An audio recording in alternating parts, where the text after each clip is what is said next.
हम्म, तो यार फिर से मैं सुबह सुबह वीडियो रिकॉर्ड कर रहा हूँ। तो एक चीज़ है मेरे साथ, मुझे समझ नहीं आ रहा क्या हो रही है कि यार मैं ना बहुत ज़्यादा सो रहा हूँ। तो पिछले कुछ टाइम से ना काफ़ी ज़्यादा सो रहा हूँ, मतलब मैं दिन का 8-8 9-9 10-10 घंटे तक सोता हूँ। तो वो चीज़ मुझे बेटर करनी है, और साथ में ये तो ठीक है यार, लेकिन मेरा ना काम अभी तक शुरू नहीं हुआ है। मुझे अभी तक समझने की बात नहीं है यार, मैं समझ तो पा रहा हूँ क्या हो रहा है मेरे साथ, लेकिन मैं एक्शन नहीं ले पा रहा हूँ। मैं बस सोचता रह जाता हूँ और एक्शन नहीं ले पाता हूँ।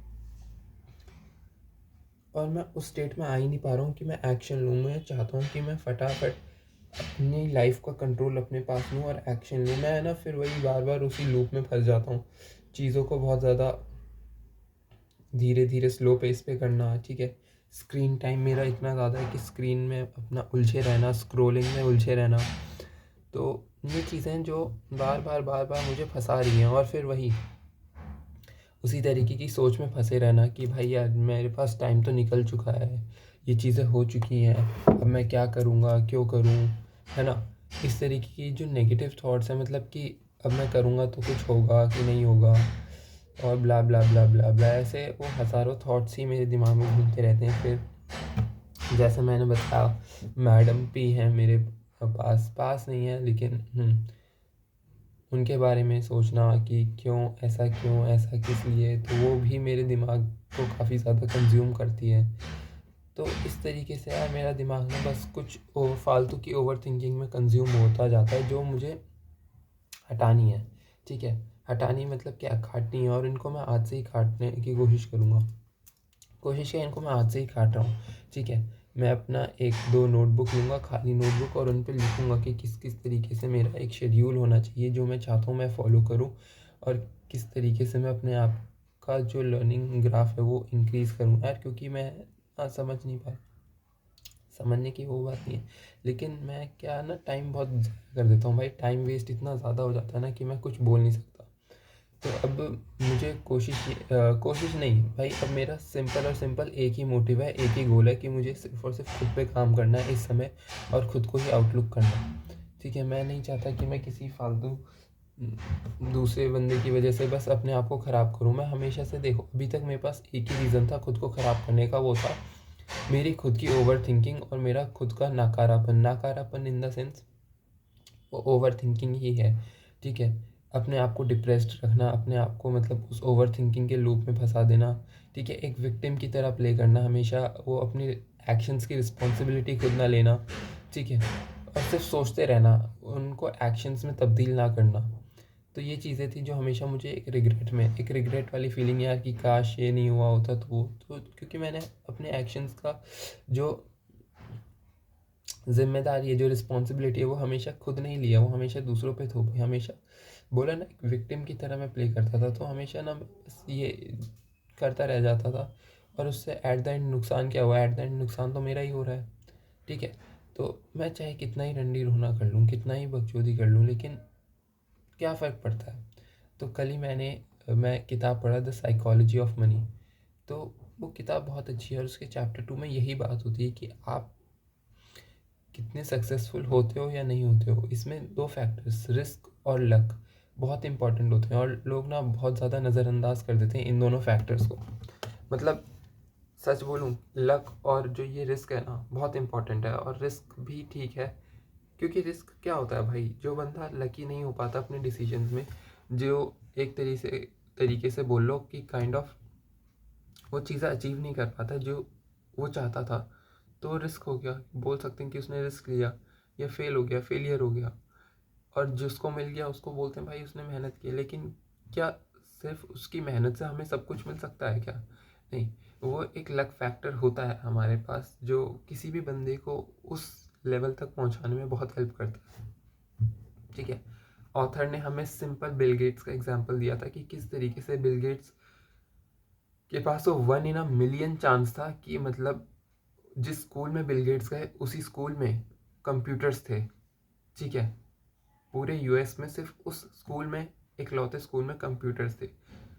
मतलब 1 in a million चांस था कि भाई बिल गेट्स की किस्मत इतनी अच्छी थी और उन्हें क्लास 8 से कंप्यूटर्स का एक्सपोजर मिला, जिसने काफ़ी ज़्यादा हेल्प की, वो नींव रखी कि बिल गेट्स आज एक बिलीनियर बन पाए। सोचो अगर वो एक ऐसी जगह पर पैदा होते, या फिर सोचो ऐसी जगह पर भी नहीं, वो यूएस में ही होते, बस उस स्कूल से कुछ चंद मील दूर होते, बस कुछ किलोमीटर या कुछ चंद मील दूर होते, तो शायद वो दूसरे स्कूल में जाते, दूसरे स्कूल में जाते तो उन्हें वो एक्सपोजर ही नहीं मिलता। हो सकता है ना, उन्हें वो अगर वो कुछ किलोमीटर दूर ही रहते और दूसरे स्कूल में एडमिशन लेते, उसमें कंप्यूटर्स नहीं थे, तो क्या उन्हें कंप्यूटर्स का अर्ली एक्सपोजर मिलता? नहीं। तो उनकी इस जर्नी में उनके लक का भी काफ़ी बड़ा रोल रहा है। लक ना बोलें इसे, कुछ इस तरीके से बोल सकते हैं कि भाई एट द एंड है तो ये डेस्टिनी। हम सबकी एक जर्नी है जो एक स्पेसिफिक पाथवे से लिखी हुई है। अब हम उसको किस तरीके से देखते हैं हमारे हाथ में, क्योंकि ये लक हो गया, रिस्क हो गया, ये हो गया अनकंट्रोलेबल एफर्ट्स हो गए। मतलब ये ऐसी चीज़ें हैं जिन पे हमारा कोई बस नहीं है, हम अपने तरफ से कुछ कंट्रोल नहीं कर सकते। ठीक है, तो हाँ, ऑल्दो सब यही बोलते हैं कि आप इन चीज़ों की तरफ इतना मत देखो। आप क्या करोगे, क्योंकि जब इन चीज़ों पे आप कंट्रोल ही नहीं कर सकते हो तो आप इन चीज़ों को कैसे देख सकते हो? लेकिन इन चीज़ों को निगलेक्ट भी नहीं किया जा सकता ना। खैर ये भी बात ठीक है कि जब जो चीज़ हमारे कंट्रोल में ही नहीं है उसको हम उसके बारे में सोच सोच के क्या करें। लेकिन बस मैं एक चीज़ बता रहा था कि किस तरीके से बहुत सुंदर तरीके से ऑथर ने ये चीज़ डिस्क्राइब की थी। उन्होंने ऑथर ने एक और चीज़ एग्जांपल दी थी कि बिल गेट्स का एक और स्कूल फ्रेंड था। बिल गेट्स का एक और स्कूल फ्रेंड था जो शुरुआत से बिल गेट्स के साथ था, और बिल गेट्स खुद कहते हैं कि वो बहुत ज़्यादा स्मार्ट था, इवन बिल गेट्स से खुद ज़्यादा स्मार्ट था और बहुत बेहतर बंदा था।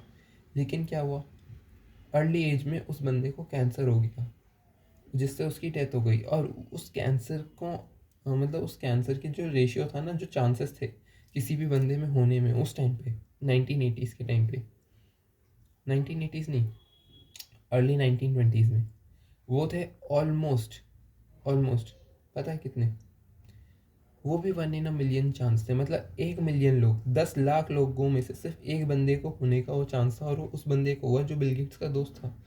और वहीं पे बिल गेट्स को भी 10 लाख लोगों में से एक बंदे का जो वो होती है किस्मत की उसको एक कंप्यूटर दिख सकता है, वो था। तो सोचो दो लोग जिनको एक था, कितने लकी थे 1 in a million चांस में कि उन्हें कंप्यूटर से दूसरे को भी मिला, वो भी लकी था उस सेंस में। लेकिन उसका एक और था कि 1 in a million चांस बना किस चीज़ का, कि उसे अर्ली एज में कैंसर हो जाए और उससे डेथ भी हो जाए। तो ये चीज़ें होती हैं कि किस तरीके से लक भी एक काफ़ी बड़ा रोल प्ले करता है कि कितना आप अपनी ज़िंदगी में दूर जा पाते हो, या फिर यूँ कहूँ कि सक्सेस की तरफ जा पाते हो। मैं ये नहीं कह रहा हूँ कि सिर्फ ये एक लौता फैक्टर है, लेकिन ये भी एक फैक्टर है जो हमें कंसिडर करना चाहिए। ऑल्दो हमारा इस पर कोई कंट्रोल नहीं है। और लक, यार सच बोलूँ, ठीक है लक होती हैं चीज़ें, मैं बिल्कुल मानता हूँ ये सब होता है, हमारे एफर्ट्स भी मैटर करते हैं, लेकिन यार लक और कुछ नहीं है। मैं बताऊँ क्या है, ऊपर वाले की कृपा है, और वो आता है। आप लक को थोड़ा सा, मेरे हिसाब से थोड़ा सा अपने फेवर में खींच सकते हो अगर आप सच्चे मन से काम करते हो, ऐसा मुझे लगता है। ठीक है, सच्चे मन से और अपनी पूरी जान लगा के अगर आप काम करते हो ना, तो मेरे हिसाब से वो लक भी आपको फिर थोड़ा थोड़ा फेवर करता है। लेकिन उसके लिए आपको काम के प्रति मेहनत करनी आनी चाहिए, है ना। वो आपकी डेडिकेशन 100% होनी चाहिए, वो परसिस्टेंस 100% होनी चाहिए, वो आपकी मेहनत होनी चाहिए ना, वो 200% होनी चाहिए। वो इस तरीके से आपको ज़िद्दी होना पड़ता है। उसके बाद भी अगर आपका लक आपके अगेंस्ट है ना, तो कोई बात नहीं भाई, भगवान से शुक्रिया अदा करो कि आपने वो मेहनत की, उस प्रोसेस से गए और अपने आप को इतना तराशा कि आप एक बेहतर व्यक्ति तो बने एटलीस्ट।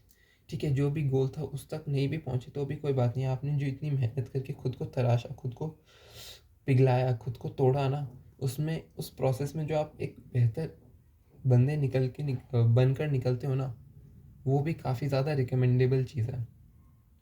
ठीक है, बाकी तो सब यार वही होता है ना, गॉड्स प्लान, जो भगवान ने चाहे वही मिलेगा। जो बोलते हैं ना, जितना किस्मत में होता है उससे ज़्यादा किसी को मिलता नहीं, उससे कम किसी को मिलता नहीं। तो वही चीज़ें हैं, मतलब आपके हाथ में किस्मत नहीं है। ठीक है, आप जो भी हो सकता है, अच्छी कोई बोलता है लिख सकते हैं, कोई बोलता है नहीं लिख सकते, टोटली अपनी अपनी थ्योरीज हैं, अपने अपने बिलीव्स हैं वो, ठीक है। मेरे हिसाब से, मुझे सच बोलूँ, मुझे नहीं पता। हो सकता है कि हम अपनी मेहनत से कुछ चीज़ें अचीव कर पाएँ, हो सकता है कि काफ़ी बार नहीं हो पाता, है ना। आप मेहनत कितनी कर लो, लेकिन वो 10% 20% लग के आपको ज़रूरत ज़रूर पड़ती है। आपकी वो किस्मत अच्छी होनी चाहिए। बाकी तो यार मेहनत करते रहो, जिस चीज़ पे हमारा कंट्रोल है हम बस उसी चीज़ के बारे में सोच सकते हैं ना।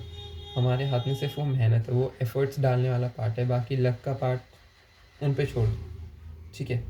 ऊपर भगवान पे छोड़ दो, वो देख लेंगे, वो फिर उनकी ज़िम्मेदारी है कि आपको वो रिज़ल्ट देना है नहीं देना, अभी देना है बाद में देना है, कम एफर्ट्स में देना है या ज़्यादा एफर्ट्स में देना है, ठीक है।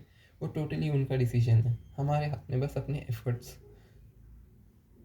करना है। आई होप ये वीडियो मेरी थोड़ी सी अच्छी रही हो, थोड़ा सा ना मोटिवेशनल स्पीच टाइप ज़्यादा हो गई है ये यार, क्योंकि मैं खुद को मोटिवेट करना चाहता हूँ, मैं नहीं चाहता मैं इस तरीके से ज़ाया करूँ, तो मैं बस ये चाहता हूँ इस वीडियो के थ्रू मैं अपने आप को भी मोटिवेट करता रहूँ, ठीक है, और अपने आप बेहतर होता रहूँ, बस और कुछ नहीं, ठीक है। तो ठीक है, इस वीडियो को बस इतना यहीं पे रोकते हैं और इसको फिर अपलोड करते हैं। बाय।